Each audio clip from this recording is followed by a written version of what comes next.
So if I was to ask you, what is the national animal of Canada, you would probably reply, the beaver, right? Well, you would only be half right. For you see, Canada actually has two national animals, the beaver and the horse. In 2002, the government of Canada made the horse, specifically the Canadian horse, Canada's second official national animal, although it did not get a lot of press at the time because there was a lot of other stuff going on. Almost every country in the world has an official national animal, and some have more than one. Let's look at 5 of the weirder ones.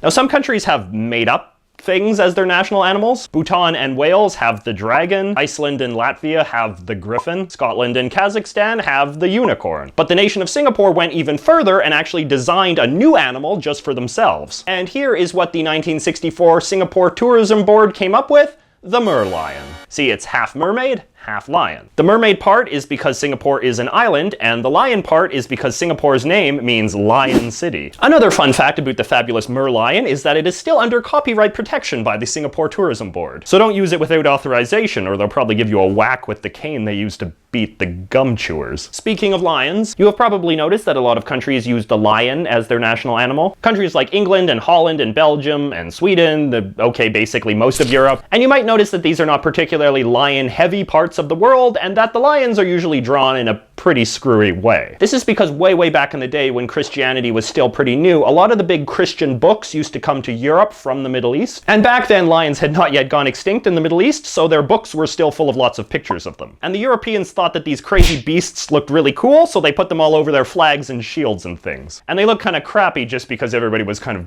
bad at drawing in those days. Now, what is the national animal of the Canary Islands, you ask? It's just gotta be the canary. It's just gotta be. No. For you see, the Canary Islands were originally colonized by the Romans, who called them the Insulari Canaria. And then English was invented, and we forgot what Roman words meant, so we just started calling them the Canary Islands because that guess was as good as any. But the actual translation of Canaria is dog. The island is full of wild dogs, you see, and that is their national animal. Would you rather live on an island full of canaries or an island full of dogs? I think it's a harder choice than it seems. The national animal of Venezuela, much like the national animal of Canada, is the horse. Specifically the majestic Venezuelan white horse, which was the steed of Venezuela's national hero, Simón Bolívar. In official government depictions on the national crest and whatnot, the horse used to always be galloping to the right, but then noted Marxist crackpot Hugo Chavez took control and he ordered all of the horses to start galloping to the left, much like himself. This is actually true. And lastly, speaking of Latin America, Chile actually has two national animals, the condor and the